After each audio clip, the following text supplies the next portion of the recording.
From inside our two-bedroom apartment in downtown Baltimore, it is the MASN All Access Podcast. Paul Mancano and Brendan Mortensen here with you as always on the 15th cloudiest day in a consecutive day in Baltimore. Yeah, it has just been gray. Yeah, April showers is what they say, and April showers bring April rainouts. Is also what they say. That is and what they say. 7-inning doubleheaders. Yeah. That actually go to 8 innings and make things confusing for all parties involved. Yeah. As was the case yesterday. Orioles splitting a doubleheader with the Seattle Mariners, winning Game 2, losing Game 1. But the second game was the first home win of the season for the Orioles. And it was an exciting one. Ramon Urias totally redeemed himself for Sunday's bizarre error. Which at this point, up until last night, was probably the most notable thing he had done so far in the season, unfortunately. It was. I mean, it's true, but you didn't have to point it out. Well, and he also hit a home run yesterday, 2-run home run in Game 1. So he is quietly turning things around. Yeah. Good stuff from Ramon Urias. We're going to talk a little bit about those two games yesterday. We're going to talk about Cedric Mullins' absolute dominance. That is AL MVP Cedric Mullins. I mean, I'm tempted to just do the entire podcast about Cedric Mullins because we could. That's how good he has been. Yeah. We're also going to talk about the bullpen, what we have seen from some members in the bullpen, and the rotation as well, whether there needs to be some reconfiguring of the Orioles rotation over the next couple weeks. But first, Brendan, contrary to popular belief, this podcast actually has some journalistic standards. And that cannot be true. Contrary to popular belief, yeah, to the belief of my co-host. And part of that includes trying to get facts and the truth on all of our podcasts. Okay? Sure. Truth matters. And I was listening to last week's podcast, and I realized, boy, did I say a lot of things that were just incorrect. I mean, I was just off the top of my head. It didn't help that I was also running the live stream board here. And sure, let's make excuses. Yeah, I'm going to make excuses. You are. But look, I'm also owning up the fact that, I said some things that were just incorrect. Yeah. A few factual, statistical errors I got wrong along the way. And nothing bothers me more than when I'm listening to a podcast and I know that what the host is saying is incorrect. So I'm sure that a few of our listeners had that experience with the podcast last week. So I thought now would be a good time to introduce a new segment that let's hope it's not recurring. Because I certainly hope not. I get the information actually correct, but that would be great. It would be a nice change of pace for you to say things that are correct, and that makes sense. That's fair. So I don't have a name for this segment, but essentially the gist of it is I'm going to read out the things that were incorrect about the things that I said last week. I think correct the errors. It's funny to me that pretty much every week we come on the podcast, we talk about at least at some point how we were incorrect, about how our takes were bad, or about just a multitude of ways that we were incorrect in some way, shape, or form. And also, the professionalism of this podcast. Right. I'm doing my part here. Unwavering, truly. To boost the professionalism of this podcast. Therefore. I've always said that about you. Incredibly professional. Yes. That is the one thing that I think the listeners of the podcast would agree on. Is that this is the most professional. That's why I wear a suit and tie. Podcast if you're not watching baseball. On video, I am wearing a suit and tie. It's a tux. And if you are watching on video, you know that that's a lie. Yeah. All right. Well, I don't have a name for this segment. Okay. But I'm going to throw out some names for you, Brendan. Do you want to tell me if you like any of these? Sure. I'm going to hate them. The Oopseals. Nope. Hate that. Paula Culpa. Like mea culpa, but with my name. Yep. Hate that. How about the Baltimore Blunders? Slightly better than the other two, but still hate it. I think we're going with Baltimore. How about be more blunders? Be less blunders. No, you keep rolling through them in your head. Be fewer would be the correct. Yeah. Baltimore Blunders is what I think we're going with. I guess we're going with it. Do you want to roll the music? Yeah, let's play the music. All right, we got the music rolling. Sounds good. I'm pretending as if I can hear the music, which is running. You cannot. I've been waiting to use this music for quite a while. All right, let me read out some things that I said incorrectly. I called Freddie Galvis another switch hitter, implying that Cedric Mullins is still a switch hitter, which he is not. Yep. I said John Means used his curveball less in his first start of the season. He used it more. He used it more. Yeah. And you actually corrected me politely a second after I said it on that podcast. I did. But I think I should bring it up now. I said DJ Stewart had an oblique injury in spring training. It was actually a hamstring injury. Finally, I struggled to say how many innings Matt Harvey threw in his first start, which was 4 2/3, even though you had just said it like 5 minutes before. I did. Which shows not just that I'm incorrect, but that I don't listen to you, which we knew this already. Exactly.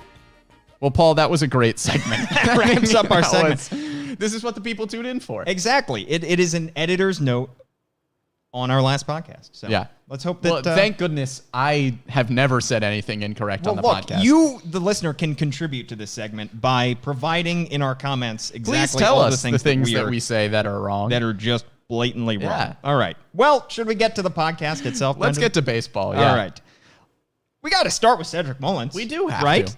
Because he's the best player in the world. I mean, he is absolutely dominating. Yeah. Look, small sample size. Don't care. Arguments aside.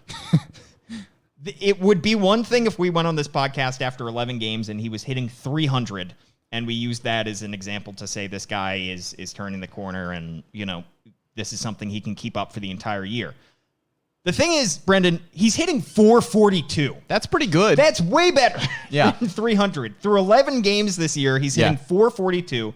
He's got a homer. He's got 6 doubles. He leads all of baseball with hits with 19. He is, I think, second in baseball in doubles with 6 behind J.D. Martinez. He has been absolutely terrific. And we sometimes use a little bit of humor to talk about him because you have always been a stan of Cedric Mullins. That I have. And, you joked off the top about him being AL MVP, but in all seriousness, he has been by far the best player on the Orioles and one of the best players in baseball right now, granted through 11 games. And the only reason that his stats aren't better is because a lot of the guys at the bottom of the Orioles lineup just aren't getting on base, so Cedric Mullins really isn't driving anybody in. That's really the one area that you can look at and say Cedric Mullins isn't really doing that all that well, and that's RBIs. But Cedric Mullins has been unbelievable at the plate. I mean, his approach, it doesn't look completely different. It looks similar to how it looked when he was on a hot stretch at the end of last season.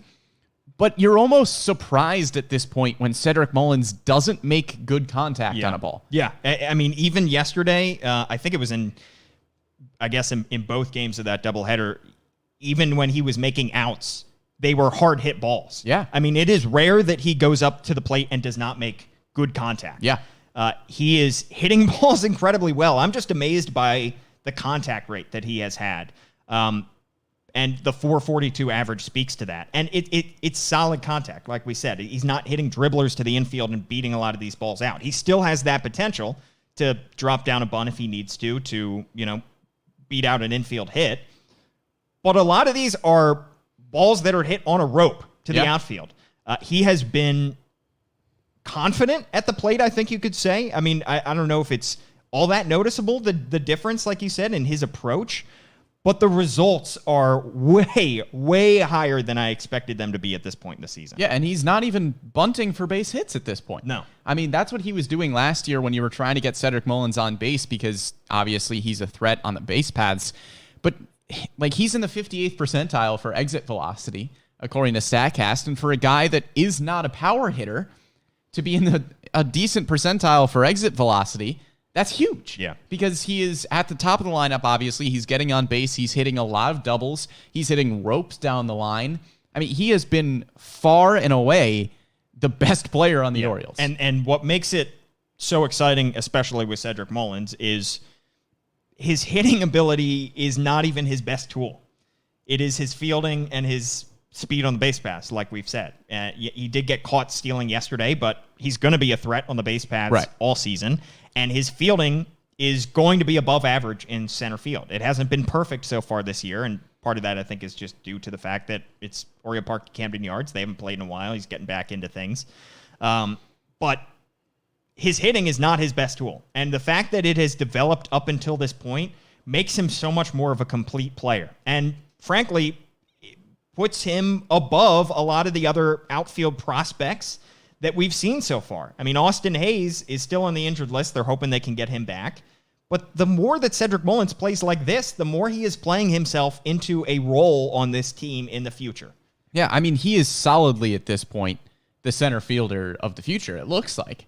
Because that's what it looked like at least a few years ago. Right. And then with all of the demotions that he had along the way, the struggles at the major league level, he was like talked himself out of that conversation, and now he's solidly back in it, at least. I mean, probably the only knock that you can have on Cedric Mullins as your center fielder of the future is that he doesn't have a terribly strong arm.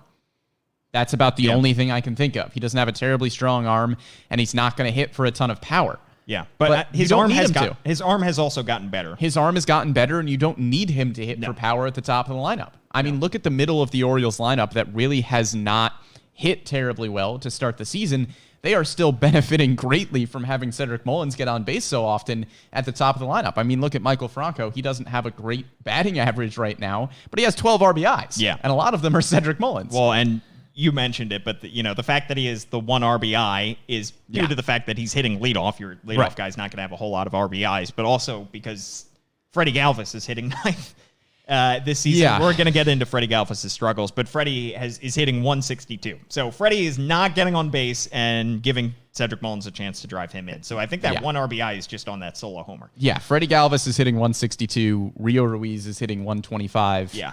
I mean, Ramon Urias has looked like an improvement maybe towards the bottom of the lineup, but it's really not a lot of people outside of Cedric Mullins are hitting the ball with any sort of efficiency. The second highest batting average, if you exclude DJ Stewart's 250 in 12 at-bats, the second highest batting average below Cedric Mullins at 442 is Pedro Severino at 241. Yeah.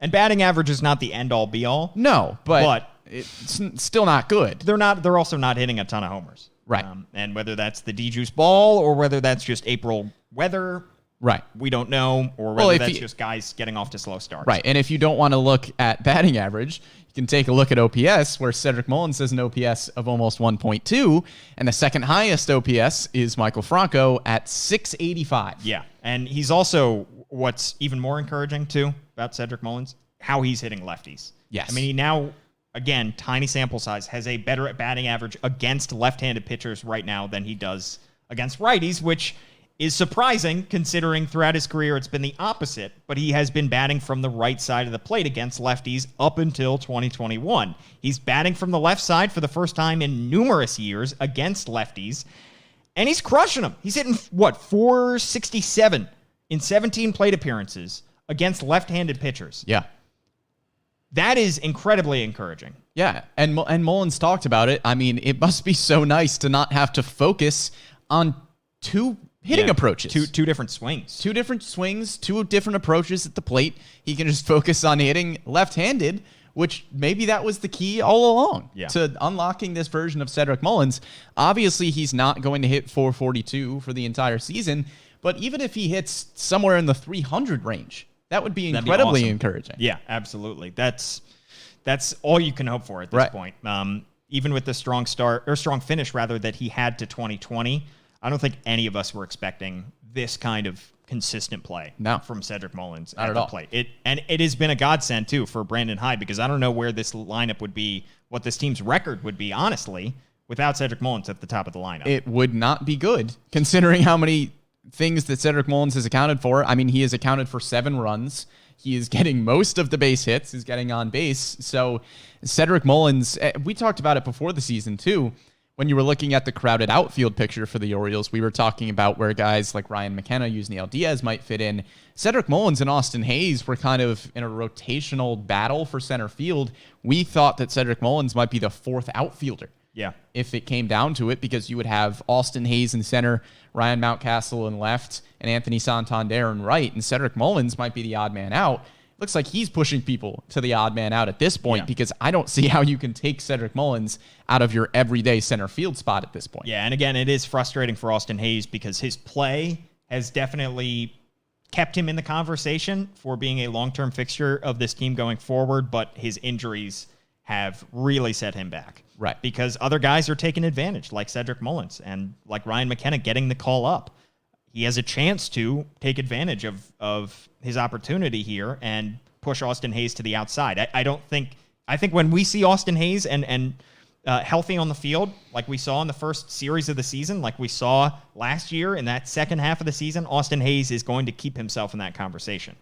But it's just staying healthy. Well, I think the thing with Austin Hayes, and we'll talk about Ryan Mountcastle's defense in a little bit, if Austin Hayes is back in a starting role, I think it's left field at this point. Yeah. I think it's left field and the occasional center when Cedric Mullins needs an offense. No, you can't take him out of the lineup. No. Guys are going to stay. When you have a fixture of your lineup that is hitting 442 and is the closest thing to a true leadoff hitter that you've had in numerous years, you're going to keep him there. I think Austin Hayes will probably be in left, and then you move Ryan Mountcastle to DH and figure out what you do with DJ Stewart, would be my guess. Yeah. Because at this point, with less to do about Ryan Mountcastle's fielding in left field, I think it's just Cedric Mullins needs to be your fixture in center, and you need to figure out what you can do with Austin Hayes at that point. You can also bump Ryan McKenna back down to the alternate site and make DJ Stewart kind of your de facto DH. Fourth outfielder, DH. Yeah, exactly. So there are different machinations that you can make, but right. Not many of them involve taking Cedric Mullins out of center. I don't think any of them do. Yeah, unless you're giving him a day off. Right. Speaking of, we talked about the team's record. Let's throw that standings graphic up there, Brendan, because the AL East is as bizarre looking as you can get. Yeah. The Boston Red Sox lead the AL East, and then it is a four-way tie for either second or last in the AL East, depending on how you look at it, between the Orioles, the Yankees, the Rays, and the Blue Jays. All four of those teams are 5-6. And by the way, the Red Sox record is 7-3. Those 3 losses coming to the Orioles in the first 3 games of the season. Yeah. I mean, it's strange looking. The Red Sox have won 7 in a row. They look good. If their pitching can hold up, obviously we know the lineup is dangerous. I thought that the middle of the standings would kind of be a mess. I thought it would be the Red Sox, Rays, and Blue Jays kind of fighting for the middle of that lineup. The Yankees do not look great. No. At 5-6. Their pitching has not been good. Their offense has been non-existent. It's a weird standings. But we're throwing this graphic up and talking about it now because this may be our last opportunity. We see at some point. Yeah. Things can change in a hurry. But the Orioles right now are staying with those other teams. Well, look, there's this series against the Mariners. There's an upcoming series against the Rangers this weekend. Yeah. The Orioles have a chance to pick up some games in those series. The Rangers are not a very good team. The Mariners are an average team. I think the Orioles can pick up some wins. Well, it's also nice that they are not having to face the Yankees and Red Sox like they did the first week plus of the season. I mean, those are, Red Sox are a good team, as we know now. And, I think they're going to at least be a good team this season. If the pitching can hold up. About 500 or above. Right. And the Yankees will pick it up. The Yankees will pick it up, exactly. But it's going to be tough getting those. It might be a scrappy AL East. Yeah. We'll see. Yeah. All right. Should we talk? You just teased it about Ryan Mountcastle. Do you want to talk about his defense? Let's talk about his defense. It's been a hot topic. Yeah. In the city of Baltimore recently because Austin Hayes gets injured. That kind of opens up that spot in the outfield. They brought up Ryan McKenna, but McKenna has been in and out of the lineup, mostly out of the lineup, mostly just kind of used as a defensive replacement late in games or a pinch runner at times. So they are trying Ryan Mountcastle back in left field for the time being on, some nights, not all nights. And the results have not been great, Brendan. Yeah. He has played 5 games now in left field. He's got -3 defensive runs saved, which I don't need to tell you is not a good pace. If you're -3 defensive runs saved, according to Fangraphs, through 5 games in a defensive position. Yeah. It was most noticeable, I'd say, during the home opener against the Red Sox. He dove for a ball that Cedric Mullins actually dove for and caught, but he should have been backing up that ball.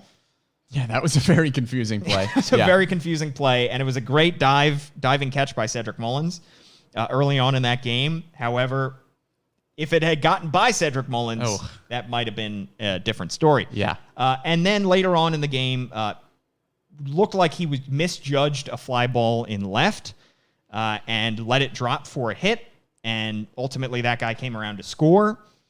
He had Christian Vasquez's ball. That was the Christian Vasquez ball. He was charged not with an error, but it was just a single by Franchi Cordero in left, which drove in a run. all kinds of bad stuff from Ryan Moucastle in the field. Yeah, errors are weird because it wasn't an error because he just didn't get there. Yeah. He just misjudged the ball. If you're a frequent listener of the MASN All Access podcast, you know that my take for forever has been put Ryan Moucastle at either first base or DH and leave him there. I know I'm a sucker for defense, and that is kind of where I value Ryan Mountcastle most because you need his bat in the lineup, obviously, even though he's been struggling so far to start the season. He doesn't look good. He doesn't look comfortable. No. And it's interesting because he's not a bad athlete. He's pretty quick. He's obviously a converted shortstop. He knows how to play defense. He just doesn't look comfortable in left field. And it's kind of weird because there's not really an sometimes if there's a power hitter, you try to hide him in a corner outfield and you say, well, he's on the team for being a power hitter and hopefully he just doesn't make too many mistakes in the outfield. Ryan Mountcastle is a good athlete. He's just not great in left field. And maybe that will come with time, but I don't know. I guess it's a different situation right now when you have a hurt Austin Hayes where he's not in the lineup and Ryan McKenna hasn't really shown you enough offensively to say, hey, I should be starting left field. Yeah. Obviously, McKenna would be an upgrade defensively in left. But Mountcastle, you've got to keep in the lineup at this point. But honestly, it's a toss-up between would you rather have Mountcastle in the field or would you rather have DJ Stewart? DJ Stewart, you kind of know what you have, and I think with Mountcastle, they're just still trying to figure it out. Yeah, DJ Stewart making a nice sliding grab up against the wall in the first game of that doubleheader yesterday. I think Rock Kabako on MASNsports.com made an interesting comparison by bringing up the fact that Johnny Oates, former Orioles manager, used to like to stick Brady Anderson in left, even though he was the best outfield defender in the early days of Anderson's career, because Oates believed that at Oriole Park at Camden Yards, the best outfield defender should be in left, because that is a short wall in left. You have a lot of fans that could potentially reach over, grab a ball, or obstruct your path. The angles are weird in the left field corner. It's sometimes difficult to read the ball off the bat in left field, and center field is requires maybe a little bit more range, but is easier to play than left field. That was Oates' belief, at least. Yeah. So left field is difficult at Camden Yards. It is probably more difficult than, a lot of other left fields around baseball, with the exception of maybe Fenway Park. So that could also be part of the struggles. And considering the fact that, Mountcastle didn't really get these starts in left until they came home. It wasn't until, I think he started maybe one or two games in left at Yankee Stadium, but he didn't get any in Fenway. And now he comes home and is got that weird angle in left and is trying to deal with that. So part of his struggles, I think you can attribute to that. But he has absolutely not looked comfortable in left. And I think that it's something that when you talk about a winning team, a team that is going to be in contention, team that is going to hopefully make the playoffs at some point down the season, this would be a much bigger issue when you have a guy starting in left who has -3 defensive runs saved in left. But that's not where the Orioles are in their team building phase, at least. Right. And it's kind of a weird thing to say out loud, but at this point you can afford a few games of mishaps in left field to try and find out if Ryan Mountcastle can be your left fielder defensively, because obviously if he can be, you have a lot more versatility. Yeah. Because at this point, Trey Mancini has pretty much locked down that first base spot. I doubt Ryan Mountcastle gets much reps at first base if Mancini goes to DH. But you don't want to be in a situation where Ryan Mountcastle and Trey Mancini are both either first base or DH. Right. Because then you are limited in your use of DJ Stewart. You are limited in any other guys that you might want to put in that DH role if you want to play Rio Ruiz and Michael Franco at the same time. Any of those scenarios become incredibly limited if you feel like you can't put Ryan Mountcastle in left. And obviously the results have not been encouraging, but you can take a few weeks out of the season to try and find out if Mountcastle can be your left fielder, because you would much rather find out now than a few years from now when you are trying to compete and contend, and then you don't have to look back and say, oh, we don't know if Mountcastle can play left. We didn't really find out. Yeah, your left fielder goes down the middle of the season. You need to see if and he's costing you games when in a season where you're trying to make the playoffs. Like the comparison that I made in my head was with the final game of that Yankees series up at Yankee Stadium. game goes to extras. You have the automatic runner on second. Gleyber Torres, shortstop for the New York Yankees, misses Jay Bruce at first on a throw that ties the game. A throwing error, runner comes home, would have gotten out of the inning. Orioles go on to win that game in, I think, 11 innings.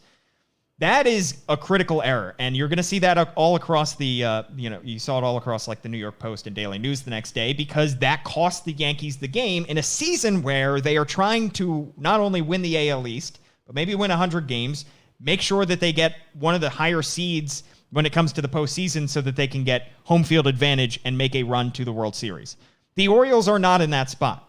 Ryan Moucastle has made some plays that have cost the team some runs in games that they have lost, but they're not trying to win 100 games and make a World Series run, and every single game matters. It is more important that you find out what you have from these guys. They don't have to worry about costing, they do have to worry about it, and Brandon Hyde is going to hate it. If a defensive error costs runs, it's bad. It shouldn't happen. But if the young guys on the team learn from their mistakes, if they figure out what they can and can't do, if the organization gets a better idea of what they have in-house, then that's not the worst thing in the world. Right. And like I was saying before, it is kind of confusing that Ryan Mountcastle is not great in left field, because he is a good athlete and probably should be a better fielder than he is. But I suppose on the flip side of that, you could also say, okay, he probably should be a decent fielder in left field because he is a good athlete and all of those things. So maybe there is more room for improvement there. And let's not forget that Ryan Mountcastle has not played very many games in left field. Yeah.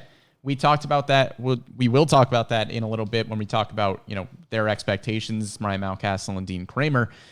He has not played a lot of baseball games, and it is tough to judge Ryan Mountcastle with such a small sample size in left field. I think he needs more time. Yeah, he barely got his feet wet in left field in 2019 with the Norfolk Tides. Right. And then, was at the alternate site for 30-ish game sample size a month, and then gets called up and is thrown in left at the big league level. And I think you can attribute some of his offensive struggles early on in the season to that as well. The fact that, he's playing in his second season, but he's also playing in like his 50th game. Right. So, right. He has had one off season as a big leaguer technically, but keep in mind that he has barely had any games under his belt. So exactly. Offensively, defensively, I think you can attribute that to that as well. But I've said about Mountcastle, I think still we're at the point where you play him in left field until he plays himself out of that spot. Yes. And he may do that eventually. And we may be approaching that with more errors or negative defensive run save that he has. However, in my mind, he has not played himself out of that spot just yet. I would agree. I think you have to give him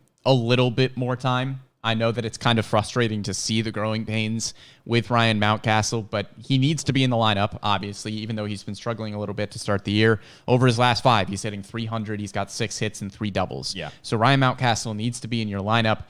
And this is the time, like you said, where we are going to figure out if Ryan Mountcastle can be a left fielder going forward. Yeah, exactly. All right. Other topics that we should hit. Let's talk about the rotation. Yeah. Do you want to get into the struggles of some rotation members and the success of others? By the way, John Means yesterday, his worst start of the season, gives up 3 runs in the first 2 innings, then settles down and retires 10 straight. Yeah. That was incredibly encouraging to see from John Means. Yeah. He obviously in those first 2 starts of the year was dominant. That was awesome, but it was almost more encouraging to see him struggle out of the gate like we saw him do, especially in the first half of 2020 last year. He really had some bad first innings.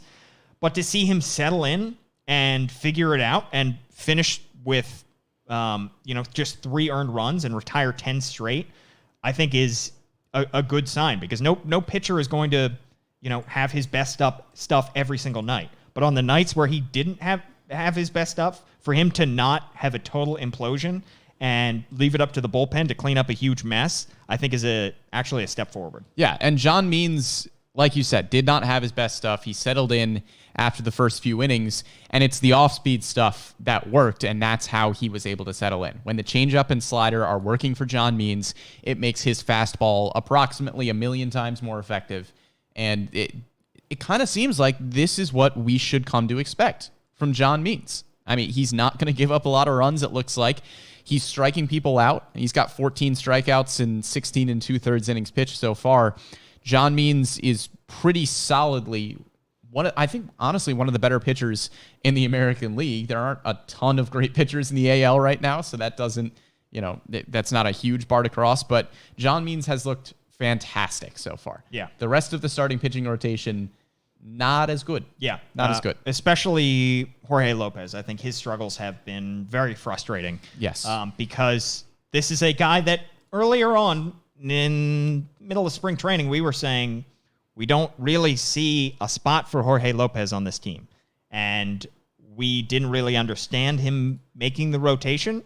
Obviously, the stuff is very good, and we've seen him have success in years past. However, he has never been an above-average starter in his career. The stuff's not bad. The past success that I was mentioning, of course, was when he almost threw that no-hitter several years ago. But that was a long time ago, and that was one start. Yeah. Look, we have some questionable takes, and obviously you had your segment about the things you were wrong about on the last podcast.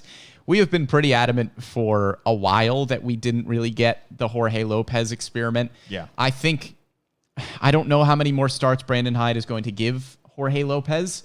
I think the Lopez experiment is more or less, or should be, more or less wrapped up, especially when you have a guy like Adam Plutko in the bullpen who we know can be a starting pitcher who has looked way better than Jorge Lopez so far.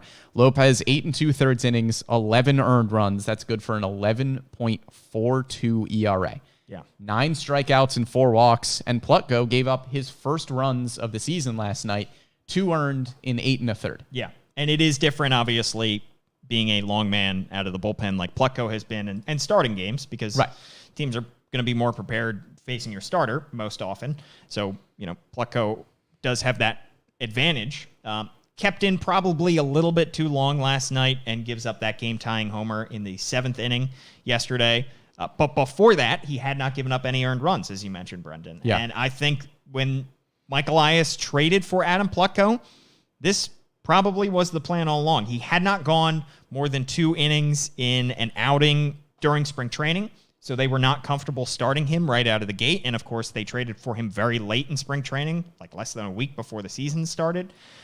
But the hope was probably, if this guy pitches well out of the bullpen, we build up his innings, we can stick him in the rotation. And whose spot he was going to take in the rotation was TBD. And right now it looks like Jorge Lopez's because obviously Means is a lock. Harvey has pitched well enough to stick in this rotation. Dean Kramer, still one of the younger guys. You want to see what you have in him. And Jorge Lopez's spot looks pretty much like the spot Plutko could take here. Yeah, Matt Harvey with a 5.59 ERA. He's looked a little bit better than that, I think.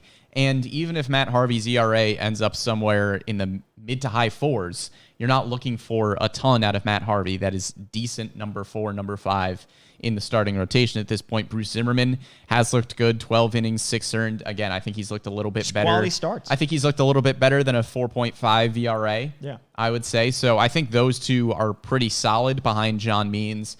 And then Dean Kramer has struggled, but you're not going to take him out of the rotation. I think the plan probably in the long term for Adam Plutko, Jorge Lopez, is you're probably just hoping that one of them can hold you over until Zach Lowther, Mike Baumann. Yeah. And people are actually commenting on our Facebook about Mike Baumann coming up. And he is probably a little bit further away than, at this point than he probably would have been if 2020 had been a normal season. Maybe at this point in 2021, he would have already made his debut had 2020 been a normal season. But I think considering the last time we saw him was at Double-A for half a season. So same with Zach Lowther. We saw him at Double-A for an entire season, but these guys probably need a little bit more time to ramp themselves back up inning-wise, but also make sure that they face enough batters to the point where the organization is comfortable throwing them in a major league game. Yeah, and I think Plutko and Lopez, some combination of those two will do decently enough until either Zach Lowther or Mike Baumann gets a chance. And also, let's not forget, Keegan Aiken is still in the minors at this point, was optioned down at the beginning of the season in a pretty surprising move. If Jorge Lopez continues to struggle like this and maybe they don't want to throw Adam Plutko back into the starting rotation, you would have to think that even before Zach Lowther or Mike Baumann, let's not forget about Keegan Aiken. He is probably going to be the next call-up if the Orioles decide to go with another pitcher. Absolutely. But I think in the short term, I don't know how many more of those starts you can take from Jorge Lopez. I would agree. I think the Jorge Lopez experiment was worth it because his stuff is not bad, but he has just not been able to put it together, and I don't think he's worth keeping in the starting rotation at this point. I'd agree. And then in the bullpen, Brendan, we've seen some struggles from Sean Armstrong that I think were surprising to start the season, considering he had a 1.8-something ERA last year. Yeah. And he has looked like a very different pitcher this year. He's appeared in 4 games, just 2 innings pitched over those 4 games. 27 ERA at this point, giving up 6 earned runs. He has really struggled. And he started the season on the paternity list, so, congratulations that he had his baby. He's probably still coming back from that, and that probably adds a level of things, but at this point, he has been a big problem in that bullpen. Yes, I would agree with you that he has been a problem. I think I'm a little more lenient on bullpen guys than you are in terms of how quickly I'm pulling the plug. I mean, we saw Orioles fans were pretty upset with Cesar Valdez after that blown save, and that's your, late 30-year-old reliever who has a 1.42 ERA in 5 games. Yeah. So I think it's pretty easy to point the finger at bullpen guys. Obviously, Sean Armstrong has not been good, but it's only been 4 games. I don't know. I'm a little more. I have a little bit of faith in Sean Armstrong that he is going to turn it around because he was so good last year. And obviously it's a slow start to the season. Paul Fry did not start this season well at all in his first few games and has looked much better over the last few. So I'm hoping that Sean Armstrong has a similar turnaround to Paul Fry. I don't know if I'm ready to pull the plug just yet. I don't know if I'm ready to pull the plug just yet either. Yeah. But I think we saw Travis Lakins for the first time as the 27th man in the doubleheader yesterday, pitched 1 scoreless inning. He's several years younger. Travis Lakins is 27, turning 27 this year, and Sean Armstrong is 30. That is, ultimately, I think that's going to be Lakins' spot, and it's just, I think it might just be a matter of when. And of course, Lakins was, optioned right back down to return to the alternate site yesterday after that game. But I think that we saw Lakins have a 2.8 ERA last year. 3 years younger. I just think at some point, similar to how Adam Plucko is ready to take a spot in the rotation, I think Lakins is ready to take a spot of somebody in the bullpen, whoever that struggles. And maybe it's Sean Armstrong if, he continues to struggle, but maybe somebody else goes down with injury. Maybe somebody else really struggles, and then you have to bring him up. But I think Lakins is kind of right there on the bubble of the roster. I would agree. And I think one thing to note with Sean Armstrong as well that's not unimportant is that we talked about Armstrong as a candidate to possibly get dealt at the trade deadline last year because he was pitching so well, and possibly even get dealt before the season because we know that contenders always need bullpen arms. And I think if you're Mike Elias at this point, you don't want to give up on the possibility that Sean Armstrong could turn things around, possibly turn into a trade piece. Yeah. Even if you can't get a ton of great prospects for Sean Armstrong, you got a lot of good stuff from Michael Givens. You've got a really good prospect for Miguel Castro, who's obviously younger and has more, some more potential. But if Sean Armstrong is able to turn things around, maybe a contender needs a bullpen piece. Well, and I'll say this about the Cesar Valdez thing. Cesar Valdez is probably closer to getting them a good piece at the trade deadline than he is to being DFA'd. I mean, this guy has actually, keep in mind all the context, the fact that he has barely pitched in the major leagues and is on the wrong side of not just 30, but 35. Right. And his stuff is generating a ton of swing and misses. And Dead yes, fish. he had a blown save the other day and was bad, but that was one outing. Keep in mind, he had that good start to the season up at Fenway Park. So dead fish is working. I think Cesar Valdez is going to be fine long-term. Yeah, it is, like I said, very easy to get angry at bullpen arms, especially this early on in the season. Let's give Sean Armstrong, at least in my opinion, we need some more games out of Sean Armstrong to determine whether or not he should be sticking around in this Orioles bullpen. Yeah.